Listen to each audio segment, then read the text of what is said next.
اچھا کہ ماشاءاللہ. کچھ ملفوظات پڑھی، کچھ ان کے واقعات پڑھے، کچھ روحانی خزائن کی کچھ جلدیں پڑھی. جو بھی میسر ہو رہا تھا نا وہ میں اس کے بارے میں نا نالج حاصل کر رہی تھی کہ یہ کیا کہتے کیا ہیں. تو آخر میں اس وقت یعنی کہ آج سے 15 سال پہلے کی بات ہے جب میری سسٹر ہوئی تھی، تو اس وقت اتنی شاید عقل بھی نہیں تھی اور ابھی وقت بھی نہیں آیا تھا. اللہ تعالیٰ جو ہے وہ ایک منصوبے کے تحت، ایک پلان کے تحت اللہ تعالیٰ کے کام ہوتے ہیں. جی بے شک. تو کیا ہوا کہ وہ جو ہے نا میں پڑھنا شروع ہو گئی حضرت مسیح موعود علیہ الصلوۃ والسلام کو. اور آخر اس وقت میں نے یہ رزلٹ نکالا، اپنی سسٹر کو جا کے کہا کہ بات یہ ہے کہ تم لوگ جو ہو نا توحید پہ تم لوگ پکے ہو، اور جو ہے تو تمہارے ایمان کی باتوں میں توحید نظر آتی ہے. تو اس وجہ سے نا اللہ نے تم پہ فضل کیا ہوا ہے. یہ جو تمہاری ترقی ہو رہی ہے ظاہری دنیا میں، جو تم لوگ بڑھ رہے ہو، یہ اس وجہ سے ہے. لیکن جو ہے نا وہ سچے نبی نہیں ہو سکتے یا امام نہیں ہو سکتے. نبی تو ہو ہی نہیں سکتا کیونکہ نبی تو آنا نہیں ہے نا، نبی پاک آخری نبی ہے. اور امام وہ کیسے ہو سکتے ہیں؟ وہ تو امام مہدی نے تو بنی فاطمہ سے ہونا ہے، اس سے ہونا ہے، اس سے ہونا ہے، مطلب وہ سارے اعتراضات جو تھے. لیکن اس کا ایک یہ ہوا کہ اثر میرے اوپر کہ میں نا لاشعوری طور پر از مسیح موعود علیہ السلام نے جو ان کا میں نے پڑھا تھا نا وہ میں نا باتوں پہ عمل کرنا شروع ہو گئی. کہ میں حضرت نے ایک اپنی کتاب میں فرمایا کہ امام جعفر صادق جو ہے نا وہ سجدے میں دعا کیا کرتے تھے. تو اب چونکہ وہ نام بھی امام جعفر صادق کا تھا، شیعہ جو ہے وہ فقہ جعفریہ انہی کے نام سے ہے، تو ان کو بہت وہ مانتے ہیں اور بہت قابل شخصیت تھی، اللہ تعالیٰ کے پیارے بندے تھے. تو ان کا نام بھی حضور نے لیا ہوا تھا. تو پھر میں سجدے میں نا دعا کرنے شروع ہو گئی تھی اس کے بعد سے. اچھا ماشاءاللہ. ہاں جی. اور ہاں جی پھر اس طرح پھر میں بعد میں اسلام آباد شفٹ ہو گئی. تو میری بہن سے نا بالکل میرا ہو گیا اور تعلق خراب، مطلب کیونکہ دور ایک تو ہو گئے، دوسرا اس کا جو ہسبینڈ تھا نا وہ ہر وقت مجھے فون کرتا رہتا تھا کہ یہ کر رہی ہے، یہ کر رہی ہے، دیکھیں باجی ان کو مان رہی ہے، خلفائے ثلاثہ کو مان رہی ہے، مجلس پہ نہیں جاتی، کوئی عالی مدد نہیں کہتی، یہ نہیں کر رہی، وہ نہیں کر رہی. تو وہ نا بڑا ماحول مطلب دوری بڑھ رہی تھی. تو پھر کرتے کرتے کہ 6-7 سال کے بعد ان کے ہسبینڈ نے نا ان کو طلاق دے دی، یہ کہہ کے کہ جو احمدیت ایک وائرس ہے، تو اب میرے نا بچے بڑے ہو رہے ہیں تو لہٰذا میرے بچوں میں یہ وائرس جائے تو میں یہ نہیں برداشت کر سکتا. اور اس نے نا ان کو نکال دیا اپنے گھر پہ. اچھا وہ جب انہوں نے میری سسٹر کو مطلب طلاق دے دی اور گھر سے بھی نکال دیا، تو پھر جو ہے اسلام آباد میں نے ان کو اپنے پاس بلا لیا اور پھر بچے ان سے چھین چکا تھا وہ. تو میرا اس سے بھی رابطہ تھا، وہ مجھے کہتا تھا کہ میں بچوں کو نا ایک بال بھی اس کو نہیں دوں گا اپنے بچوں کا. تو میں نے اپنی سسٹر سے بات کی اور ان کو کہا کہ اگر آپ کو بچے، آپ اس بات پہ ایگری ہوں کہ آپ کوئی اپنی جماعت کی تبلیغ بچوں کو نہیں کریں گی، کچھ نہیں ان کو بتائیں گی، تو بڑے ہو کے وہ خود ہی جو انہوں نے بننا ہوگا بن جائیں گے. تو اگر اس بات کا آپ وعدہ کریں تو جو ہے میں ان سے بات کرتی ہوں اور بچے آپ کو لے کے دیتی ہوں. تو اللہ تعالیٰ ان پہ بھی فضل کرے. انہوں نے کہا جی مجھے کسی مدد کی ضرورت نہیں ہے. تو ہو گیا یہ سارا. تو پھر اس کے بعد نا وہ اپنے جب ربا شفٹ ہو گئی کچھ عرصے کے بعد، وہاں جب وہ شفٹ ہوئی تھی تو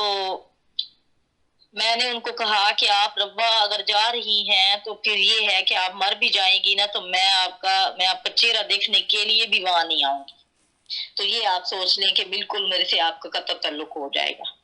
لیکن وہ شفٹ ہو گئی، چلی گئی وہ وہاں سے. اچھا چلی گئی تو پھر میں نے آگے کچھ عرصہ گزرا، سال ایک گزر گیا، میرا کوئی رابطہ نہیں ان سے اور ان کی بھی میرے سے کوئی بات نہیں ہو رہی. تو جو ہے اس سے پہلے کی ایک بات میں آپ کو بتا دوں کہ جی میری سسٹر نے اپنے ہسبینڈ کیس کیا بچوں کے لیے نا، تو لاہور میں انہوں نے مجھے فون کیا کہ وہ بچے مجھے نہیں دے رہے، تو میں نے کیس کیا ہے. تو جج نے کہا ہے کہ اگر آپ کی سسٹر آ جائے نا تو پھر اگر کوئی آپ کے ساتھ ہو تو پھر آپ کو بچے میں دے سکتا ہوں، تو آپ آئیں، تو آپ کی ضرورت ہے. تو میں نے کہا کہ نہیں، قرآن مجید میں ہے کہ تم سچی گواہی دو. تو میں بہن کر کے نا میں گواہی جھوٹی نہیں دے سکتی، کیونکہ آپ نے زیادتی کی ہے تو آپ کی زیادتی ہے، تو میں یہی گواہی دوں گی کہ آپ نے زیادتی کی ہے. تو پھر جو ہے یعنی کہ میرے اس وقت بھی نا یہ چیز میرے اندر تھی کہ اب اللہ تعالیٰ نے یہ حکم دیا ہوا ہے تو اس میں کوئی بہن بھائی نہیں ہے، جو سچ ہے وہی بات کرنی. یہ تو آپ پھر جو ہے نا میری سسٹر کیس ہار گئی، کیس وہ ہار گئی، لیکن پھر جو ہے وہ جو میرا بہنوئی ہے اس نے دوسری شادی کر لی، اور شادی کے بعد وہ اس قدر اس کو مشکلات ہوئی، اتنی مصیبتوں میں پڑ گیا کہ وہ جو بچے تھے جن کا وہ کہتا تھا کہ میں ایک بال بھی اس کو عورت کو نہیں دوں گا بچوں کا، تو وہ بندہ اتنا مجبور ہو گیا، اس کا کاروبار ختم ہو گیا اور حالات خراب ہو گئے۔ پہلے اس کا اتنا بزنس تھا کہ اس کے ساتھ 5 گارڈ ہوتے تھے، تو لیکن جب وہ کیس جیتنے کے بعد اس کے پاس کچھ نہیں رہا اور اس کا وہ سارا کچھ فلاپ ہو گیا، اور وہ ایک وقت آیا کہ وہ جو بچے ہیں نا وہ خود ہی میری سسٹر کو دے گیا، پہنچا گیا اس کے گھر میں۔ تو سبحان اللہ۔ یہ جب مجھے پتا چلا تو پھر مجھے نا پھر بھی میں نے کوئی رابطہ نہیں کیا، لیکن جب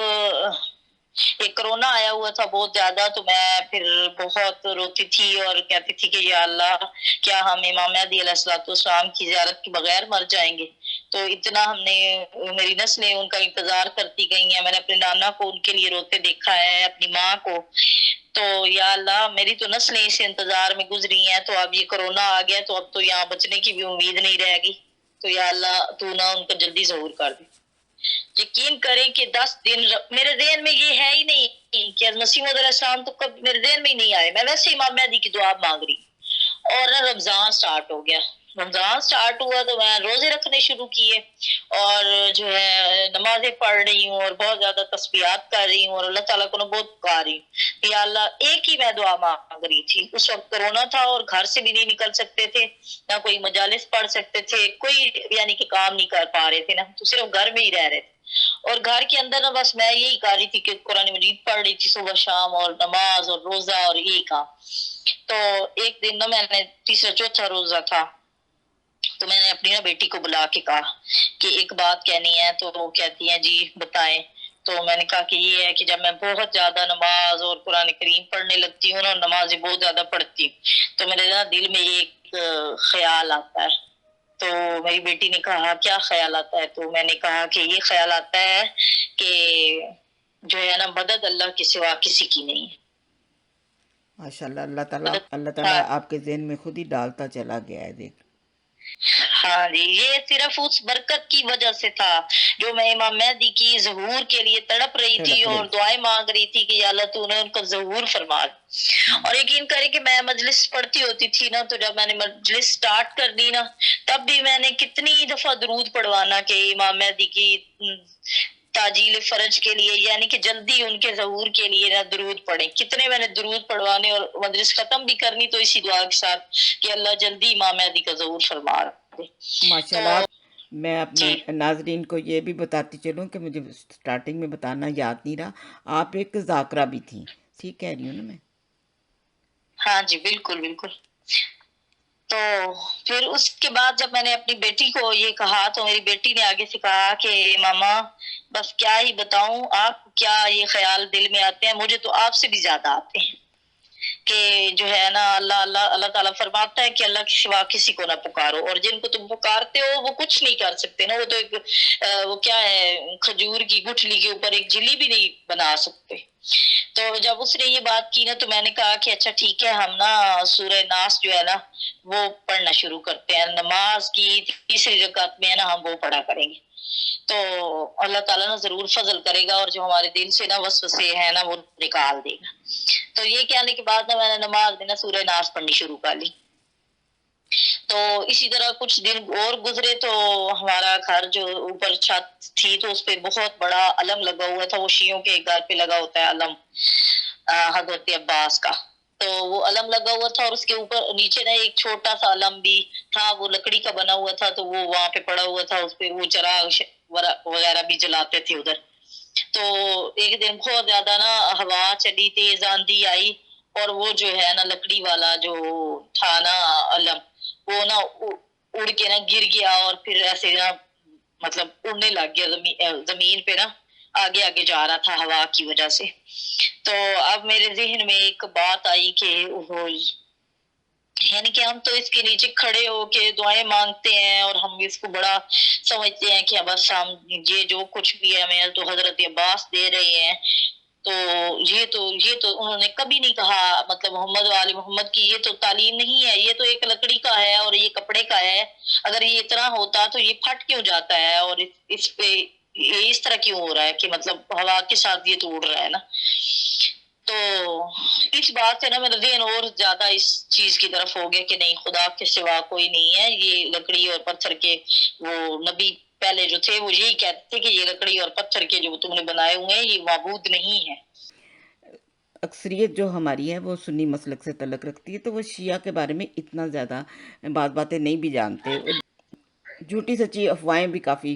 اڑی ہوتی ہیں شیعہ کے بارے میں بھی، ایک دوسرے کے بارے میں، فرقے کے بارے میں یہ اڑاتے ہیں۔ تو آپ نے یہ جو بتایا ہے ہاں کہ جھنڈے کے نیچے آپ لوگ دعا کرتے تھے، کیا تھا یہ؟ ہاں جی، وہ بالکل دعا کرتے ہیں، یہی ہے کہ وہ مدد کر رہے ہوتے ہیں، یہی ہے کہ حضرت عباس مدد کرتے ہیں، باقاعدہ ان کی مناجات بنی ہوئی ہیں، وہ حضرت عباس سے مناجات کر رہے ہیں جی، حضرت عباس کی کے لیے حاجت نماز پڑھ رہے ہیں، اس طرح جی ہوتا ہے۔ حضرت مسیح موعود علیہ السلام کی کتابیں پڑھ کر آپ کے ذہن میں توحید کا تو ضرور یہ جاگا نا، یہ چیز جاگی اور آپ کو یہ ہاں چیزیں جی، نظر آنے لگ پڑی۔ ہاں جی، تو پھر اس کے بعد نا کیا ہوا کہ میرا جو بیٹا ہے ایک، وہ چھوٹا تھا تو اس کو فٹس ہو جاتے تھے، تو وہ انہی دنوں میں نا اس کو نا فٹس ہو گئے اور وہ بہت زیادہ بیمار ہو گیا۔ جب میں بہت زیادہ وہ بیمار ہوتا تھا تو میں بہت زیادہ پریشان ہو جاتی تھی، یعنی کہ مجھے کچھ سمجھ ہی نہیں آتا تھا۔ تو جب وہ بیمار ہوا نا تو اس وقت جب اس کو فٹس ہو رہے تھے تو تب میں نا اللہ تعالیٰ کو یا رحمان یا سلام یا سلام پڑھ رہی تھی، اور پھر وہ نا ٹھیک ہو گیا، مطلب ہاسپٹل ہم لے کے گئے، وہاں پہ ٹریٹمنٹ ہوا اور اس کے بعد وہ ٹھیک ہو گیا، گھر واپس لے آئے۔ جب گھر واپس لے آئے نا تو پھر میں نے نا علم کے نیچے جا کے نا نماز پڑھی اور دعا مانگنے لگی، تو مجھے پھر آیت قرآن مجید کی نا میرے ذہن میں ایسے جیسے کوئی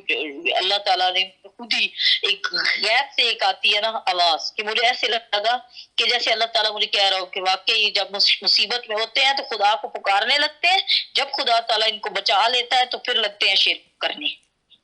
تو میں نے نا ادھر ہی مطلب میرے ذہن میں یہی آیا کہ اللہ تعالیٰ نے تو یہ کہا ہے، تو واقعی میں یہی کر رہی تھی، جب بیمار تھا تو تب میں اس کو اتنا پکار رہی تھی، خدا کے علاوہ مجھے کوئی دکھائی نہیں دے رہا تھا، لیکن جب وہ ٹھیک ہو گیا ہے، گھر آ گیا تو میں یہ کرنے لگ گئی ہوں نا دوبارہ۔ یہ بس ابھی میں ایسے جیسے ایک بچہ کھڑے ہونے کی کوشش کرتا ہے نا تو پھر گر جاتا ہے، تو میں وہ کھڑی ہو رہی تھی کبھی اور کبھی گر رہی تھی، مطلب مجھے سمجھ ہی کچھ نہیں آ رہا تھا کہ ہو کیا رہا ہے۔ تو 10 دن جو ہے اب یقین کریں کہ یہ ساری نا باتیں 10 دنوں کی باتیں ہیں، تو 10 روز جس دن میرے پورے ہوئے نا تو مجھے خوشاب سے ایک میرا آئی ڈی کارڈ نہیں بن رہا تھا اور اس کے لیے بڑا مسئلہ بنا ہوا تھا، میں بہت کوششیں کر کر کے نا تھک چکی تھی کہ بن جائے، تو کیونکہ میرے امی ابو کی نا بچپن میں ڈیتھ ہو گئی تھی تو وہ تھے نہیں، تو اس وجہ سے وہ بن نہیں رہا تھا کہ میں کہیں پہ وہ شو نہیں ہو رہی تھی والدین کے ساتھ۔ تو وہ نا آئی ڈی کارڈ کے دفتر سے نا مجھے کال آئی، وہ کسی جاننے والے کی، تو انہوں نے کہا کہ آپ آئیں، تو اب جو ہے نا ایک افسر ہے ہمارا اپنا جاننے والا آ گیا ہے، تو اس کے ذریعے سے نا آپ کا کارڈ بن جائے گا۔ اچھا، اب وہ آئی ڈی کارڈ کے لیے نا مجھے ضرورت تھی اپنے والدین کے ڈیتھ سرٹیفکیٹ، تو وہ جو میری بہن ہے نا وہ اس کے پاس تھی۔ اچھا، میرا وہ تقریباً 8-10 مہینے یا کوئی پتہ نہیں اتنا تقریباً عرصہ گزر چکا تھا کہ اس سے میری کوئی بات چیت نہیں چل رہی تھی، اور وہ اس وقت ربوہ میں تھی، تو میں نے ان کو نا کال کی کہ مجھے نا ضرورت ہے، تو چونکہ آپ کا بھی نہیں بن رہا تو میرا بنے گا تو آپ کا بنے گا، تو لہٰذا وہ مجھے نا چاہیے، تو انہوں نے کہا ٹھیک ہے آپ آ جائیں اور لے لیں مجھ سے، اور میں بھی آپ کے ساتھ چلوں گی، تو چلے جائیں گے آئی ڈی کارڈ کے دفتر۔ تو جب وہاں سے میں اپنے اسلام آباد سے نکلی ہوں 11واں روزہ، 10 دن وہ پورے میں نے اطاعت الہی میں گزارے، نمازوں میں، روزے میں، اور جو ہے کیا کہتے ہیں دعاؤں میں، اور 11ویں دن میں وہاں سے اپنے نکلی ہوں، اور میں یہ تھا کہ ٹرانسپورٹ کا نا تھوڑا مسئلہ اس وقت بنا ہوا تھا، یہی کورونا کی وجہ سے، تو اس وجہ سے نا وہ نکلے تو ہم جلدی تھے، لیکن پہنچتے پہنچتے نا وہ بہت لیٹ ہو گیا، اور ہم جب جا کے پہنچے تو وہ رات کے نا 8-9 بجے کا ٹائم تھا، تو اب میں ادھر ہی نا اڈے پہ کھڑی ہو گئی کہ میں نے کہا نہیں، میں نے جانا نہیں ہے، میں آپ کے گھر نہیں آ سکتی، تو جو ہے نا وہ کاغذات مجھے چاہیے، تو میری سسٹر جو ہے انہوں نے کہا آپ چھوڑ دیں، ہم کوئی آپ کو کھا نہیں جائیں گے، آپ آ جائیں، اور جو ہے رات رکیں صبح پھر دیکھتے ہیں چلے جائیے گا صبح، تو یہاں بھی انسان ہی رہتے ہیں، کوئی مسئلہ نہیں۔ تو بچے بھی میرے ساتھ تھے کیونکہ ان کی مجھے نا اس کی ضرورت تھی گواہی کے لیے نا آئی ڈی کارڈ کے دفتر میں، تو بچوں کو بھی میرے ساتھ تھے، تو بیٹی اور بیٹے نے مجھے کہا کہ نہیں نہیں ہے چلے جاتے ہیں، پھر اب رات ہم کدھر جائیں گے نا، تو چلے گئے ان کے گھر۔ تو اب یقین کریں کہ میں اس وقت اس صورتحال میں تھی، میں سوچ رہی تھی اپنی بیٹی کو، میں نے کہا کہ ان کے گھر میں جاؤں گی تو ادھر تصویر لگی ہوئی ہوگی، تو اس کی میں ان کو کیا مطلب کیا ہمیں دیکھنے پڑیں گے نا، مطلب اس کے جو عقائد ہیں ان ساری چیزوں کی، مطلب اس کا گھر ہے تو میرے بچوں نے کہا کوئی بات نہیں آپ رات گزاریں تو پھر دیکھتے ہیں۔ تو پھر جی ہم ان کے گھر چلے گئے، تو صبح صبح ناشتہ بن رہا تھا اور ہم جانے کے لیے تیار کھڑے ہوئے تھے، تو خبریں لگائی، ٹی وی لگا ہوا تھا، ویسے ہی خبریں لگی ہوئی تھی، تو اس میں نا وہ بتا رہے تھے کہ آج ایک ہفتے کے لیے نا لاک ڈاؤن لگا دیا گیا ہے اور دفاتر جو ہے نا وہ بند کر دیے گئے ہیں، کیونکہ اس وقت کورونا زیادہ ہو گیا تھا۔ اچھا، اب اللہ تعالیٰ جب کوئی انسان کو ہدایت دینا چاہتا ہے تو وہ دیکھیں کہ وہ اس کو کس طرح اس کے لیے اسباب پیدا کرتا ہے۔ کرونا کسی کے لیے رحمت بن گیا اور کسی کے لیے رحمت بن گیا، دیکھیں ذرا۔ ہاں جی، کتنا وہ بابرکت میرے لیے تو وہ سال تھا، اللہ کا اتنا مجھ پر فضل ہوا۔ اور پھر کیا ہوا کہ اب نہ ہم واپس جا پا رہے تھے کیونکہ ٹرانسپورٹ بھی بند ہو گئی تھی، تو دفاتر بھی بند ہو گئے تھے، تو نہ آگے پا رہے تھے اور نہ ہی ہم واپس جا سکتے تھے، تو اس وجہ سے پھر نہ ان کے گھر میں ہی رہنا پڑا، اور 2-3 دن ہم رہے وہاں پہ۔ تو یہ جو میری سسٹر ہیں یہ پہلے 11 بجے MTA پہ اس وقت تلاوت قرآن مجید لگا کرتی تھی تو یہ لگا دیتی تھی، اور پھر اس کے بعد خلیفہ رابع جو ہے ان کی قرآن کی کلاس رمضان میں لگا کرتی ہے، وہ لگتی تھی تفسیر کی، تو مجبوری تھی کیونکہ ایک ہی کمرہ تھا اور اسی میں ٹی وی بھی تھا اور ہم بھی اسی میں تھے، تو وہ اب کان میں آواز تو پڑنی تھی۔ ایک بات یہ ہے، اور دوسری بات یہ ہے کہ میرے اندر نا یہ چیز ہے کہ میں کہیں بھی بیٹھوں نا تو میں کوئی علم کی بات ہو رہی ہو نا تو مجھے ہوتا ہے کہ نہیں وہ اس بات میں حصہ لینا چاہیے اور اپنے علم اضافے کے لیے بھی سننا چاہیے کہ یہ ہے کیا یا کیا رہے۔ تو پھر آپ کو پتہ ہی ہے کہ حضور جس طرح قرآن مجید بیان کرتے ہوں گے کہ میں آپ کو بتا نہیں سکتی کہ میرے کس طرح یعنی کہ میرے ایمان میں اضافہ ہو رہا تھا۔ اور پھر حضور انور کی کلاس کے بعد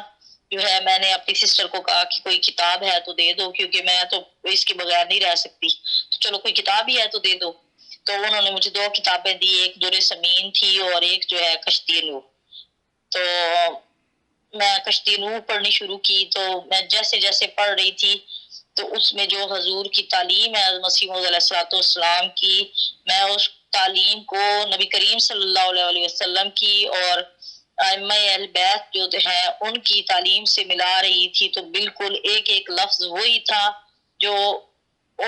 انہوں نے فرمایا تھا، یعنی کہ محمد صلی اللہ علیہ وسلم کی تعلیم اور حضرت مسیح موعود علیہ السلام کی تعلیم میں کوئی فرق نہیں تھا۔ ہاں لیکن حضرت مسیح موعود علیہ السلام کی تعلیم پڑھنے کے بعد جو میرے ذہن میں پہلے ایک خدا تھا نا، وہ خدا بدل چکا تھا، اور وہ میں اس زندہ خدا